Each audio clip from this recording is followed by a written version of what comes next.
Hi everyone, this video is going to cover 1.3 of the AP US, Government and Politics Curriculum, Government Power, and Individual Rights. After the Constitution was written, citizens of the country split into two, those who supported ratification of the Constitution, or Federalists, and those who didn't, anti-federalists. Federalists believed that existing constitutional provisions were good enough to protect the rights of the people, and wrote a series of 85 essays explaining their reasoning. Anti-federalists believed that a Bill of Rights were necessary, wanted states to have more power, and to have something more similar to a direct democracy. Under the name Brutus, anti-federalists wrote 16 essays trying to persuade people not to vote in favor of the Constitution. In Brutus No. 1, one of the required foundational documents, Brutus talks about how the new Constitution gives the federal government all the power, leaving none for the states, and also how this form of a single, strong, central government cannot survive very long in a country as large and populated as the United States. He starts with the powers given to the federal government that he believes are too strong. For example, the Necessary and Proper Clause, or the Elastic Clause of Article 1, Section 8 states that Congress can make any law necessary and proper to carrying out its powers given to it by the Constitution. Brutus states that this is basically the same thing as allowing Congress the power to make any law it dreams of, as the Constitution lists a long list of powers given to Congress, and nearly any law can be connected to one of the enumerated, or specifically stated in the Constitution, powers. This gives the Constitution a drastic change than the original Articles of Confederation. He also states that the powers given to Congress can justify the making of almost any laws, which, in his opinion, basically abolishes state legislatures. Article 1, Section 8 of the Constitution gives Congress the power to lay taxes, duties, imposts, and excises. While the Constitution limits the taxes to be spent on debts, general welfare, and national defense, Congress gets to decide how many loans to take out, and what qualifies as general welfare and common defense. According to Brutus, this basically gives Congress to raise taxes and use this power as they please. In the 6th article of the Constitution is the Supremacy Clause. Brutus believes that state laws and decisions will be completely overridden by the Constitution and federal laws made under this Constitution. Brutus comments on the Supreme Court and the judiciary branch by stating that once again, state court decisions will be overridden by federal court decisions. The judicial branch has the power to give jurisdiction on almost all civil cases, except the ones between two people from the same state. Brutus believes that the federal courts will soon swallow up the powers of the state courts.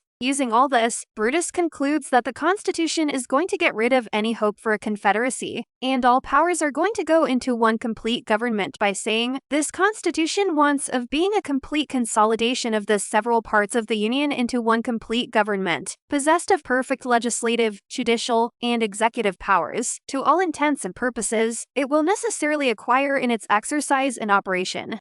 He then goes on to explain why a republic like the one in the Constitution with a strong central government is not a good idea. He quotes the Baron de Montesquieu, one of the Enlightenment philosophers that influenced the framers a lot. Montesquieu had written that a republic can only exist when there is only small area, otherwise it won't survive, as in large republics, there will be people that are abusive. In addition, in a large republic, there are too many different and opposing views, some of which won't be heard or considered. His idea government is a free government or republic. He describes this as a government where citizens give their consent to the laws, representatives elected by the citizens act in the interest of the common good, and the citizens follow its laws through the support of its government. However, according to Brutus, the new Constitution will not be able to achieve this. According to Brutus, a large extended country like the United States cannot have representatives that are both informed and make decisions for the common good without there being too many representatives, that it's impractical, and the process of governing becomes very slow.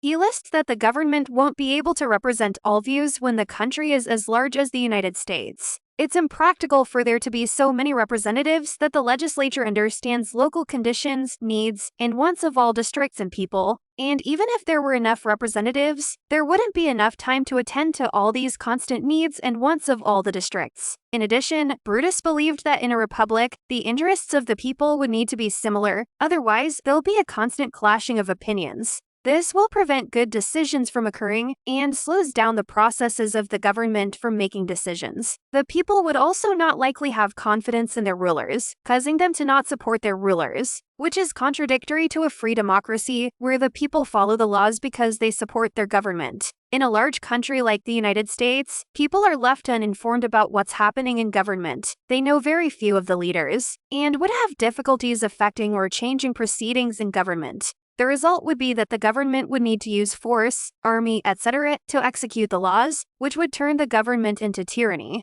Next, there's Federalist No. 10, another required foundational document. Only this one is written in favor of ratification of the Constitution. In Federalist No. 10, James Madison addresses the dangers of factions in governments and society, and how the new Constitution can control the effects of factions and thus should be ratified. He starts by explaining what a faction means. He states that it is a number of citizens, whether amounting to a majority or a minority of the whole, who are united and actuated by some common impulse of passion or of interest, adverse to the rights of other citizens, or to the permanent and aggregate interests of the community. Or, in other words, a group of people with the same interests and goals that want to implement these interests and goals through government and policy, even if they might be harmful to other people's rights. He states that there are two ways to cure factions. One is to remove the causes of factions, and the other is to control the effects of factions. There are also two ways to remove the causes of factions, one by destroying liberty, which factions need,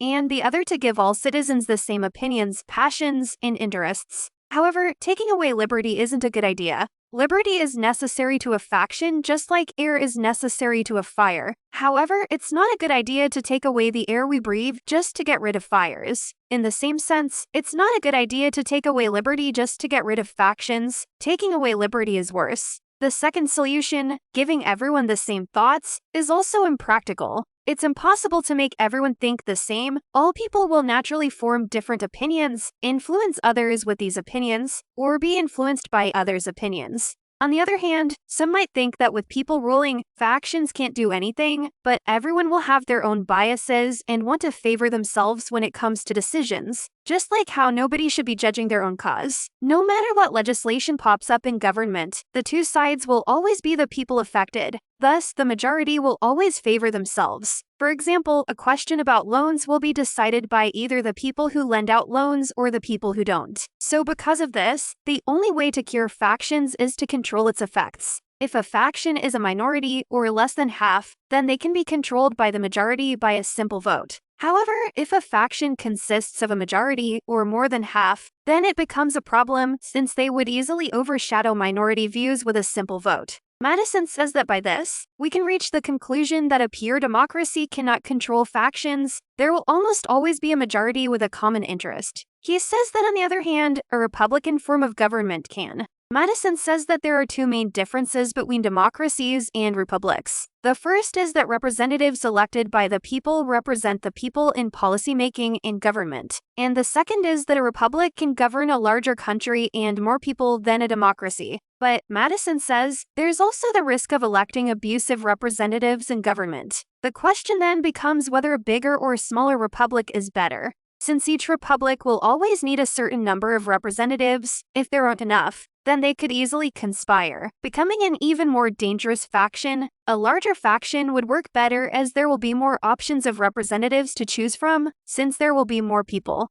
In addition, there would be more people choosing each elector, which lessens the chance of electing an abusive elector. In a bigger republic, people can be more picky as to who gets the position, and representatives are less likely to comply with their individual voters' desires as there would be more people voting for them. Madison then connects all of this with the Constitution by saying that there is a good combination of both large and small republics in the proposed Constitution. The federal government serves as a big republic that solves national issues, while each individual state government serves as a small republic to deal with specific needs of that state. With this system, the effects of factions would be controlled, as even if factions spread throughout a particular state, they will not be able to spread throughout the entire country under the Constitution. That's all for AP US. Government and Politics Topic 1.3 Government Power and Individual Rights. Please like and subscribe, and hope to see you in Topic 1.4 Challenges of the Articles of Confederation. Thank you.